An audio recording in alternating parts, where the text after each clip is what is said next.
Hello and welcome to another episode of Stock Shots. Please remember, I am not a financial advisor. I'm just giving my opinion based on some things I see, like support and resistance, supply, demand, and of course, some indicators that may be on the screen. So always do your own due diligence. Make sure you educate yourself and always look to the left because we're looking at things that have already happened and think about what things may do in the future. So this is another episode of Stock Shots. Welcome. Welcome back. Welcome back. We're going to get started right with our TSP funds. We're with the C fund, that is S&P 500. As you can see, we're still on that bull trend, and we're looking for it to continue up to that 5,000 mark. So we topped out literally at about 49.75. We're still on that road to 5,000. It's starting to get a little bit. Usually when I see this, I start looking for signals for a reversal or pullback. Now, if I do look for a pullback, what I'm going to do is the following thing. So I'm going to get rid of this. I'm going to try to clean this up some. So when you see it, you can understand it as well. Here we go. I'm going to go for a fib retracement. Go to the top here. Now, generally, I would look for about this. If it's a very strong trend, it might only come down to about this area here. I would like to see a stronger pullback. That means generally here. So right around the 45, 43, that's where I'd like to see a pullback to. And then that means we can have a very good runway to keep going up to probably about, let's keep it with the round numbers. So if we're at 5,000 here, I would like to see let's just do a price line here. About 52. That'd be my next area. Looking for 52. Now, the only reason I'm saying that because we're in a weekly time frame. If you look back, there's nothing here. There's nothing. So if we're going to be in a strong bullish trend because of the time of year and the year it is, meaning election year and this cycle of trading, I could definitely see us getting to about 5,200 easily if we break 5,000. Now remember, it doesn't mean it's going to completely go from here straight to here. It means you can go here, go up, come back, and then proceed up. So what would that look like? Anything from this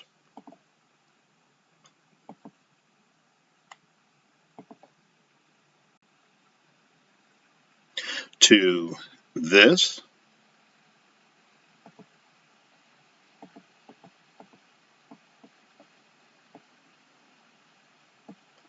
But the main thing is the further we pull back, the more strength we would have for that move. So there's two ways I see it as a very light retracement down to the, I'm going to say, next structure area, probably about 4,700 area, 4,720, down to this area here of 4,610. Those are two areas I would see it pulling back to if it pulls back. So let's get to our next one. That's going to be, let's go with the Dow Jones. That's going to be DWCPF. So that's how we're going to track that. And we're still in our channel. As you can see here, we had a doji, so indecision. We had an indecision candle. We're still moving up though. That's the good thing. We're still moving up. We're still in that channel, and that's a good thing. This pretty much says I'm not going down. Why? Because if it was, it probably would have broke this with a little bit more conviction. It just got a little bit out, and then it's most likely going to go up to here. And that is where we've been planning on it, and that's the 2017 area. So all we got to do is really take out this last high of this candle right here. And that would be specifically at the 2017 area, right? There we go. So it'd be at the 1992 area. From there, we're looking at that 2017. If, of course, it breaks that, we have history here. We know where it can go if it breaks that area. And with that being said, after 2017, we're looking for that 2086. So Dow Jones, or AKA the S fund, still has a good amount of room to go up. And we have the history to prove it. So let's get to our next one. That's going to be the international fund, EFA. So With this one, we are still messing around in this area in the weekly time frame. This is getting annoying. I'm not going to lie to you. I'm tired of looking at the same chart every week. We are just doing consolidation. So next thing, I'm going to take this and we're going to put this here. And we're going to rename this. Because all we're doing, do I have a template? I might have a template for this. No. So I don't. So this is going to be a consolidation area. We're not going anywhere yet. We had a candle here, which was, it looked like it was bullish. Like it just hit a small little demand area, started going up. Now we have this candle in the weekly. And it looks, I don't know, it just looks like it's going back and forth. There's a lot of orders on the top and bottom of this order block. So we have a lot of sell orders here, and then we have a lot of buy orders here. Meaning price is going to keep bouncing around until we get a lot of buy orders, probably around this area here. So that's going to be around the $74 range. If we get a lot of orders there, we're probably going to break and go past the $76 range. If we go past there with enough conviction and volume, we're going to most likely hit this 82.17, and that's going to be our next target. All right, we pretty much have already hit 76. We hit 76.01.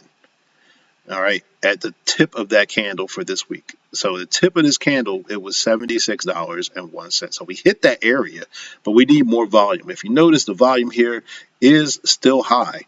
So we're in a good place for the International Fund, or the EFA, aka the I Fund. Now let's go to the bond fund.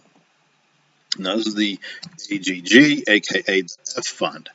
Now with this one, you see we also have almost the same thing as the International Fund. I was looking for it to continue down, to be honest with you, right back to that 97.54 area. And if you look at this candle here, it looks like it hit an area that may be of concern to us. So right about here, let's go ahead and put one of these here. So the reason I put this particular area of interest is because every time it is hit here, it's giving you a wick.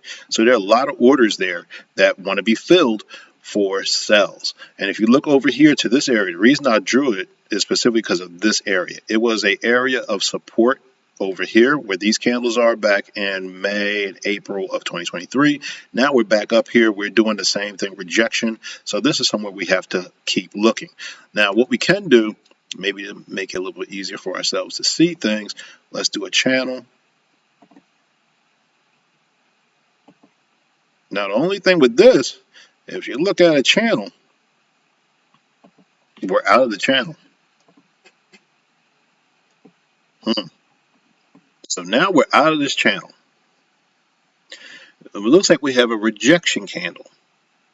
Is this going to follow through and come down to that 97 and maybe even this area of structure here down here to 96?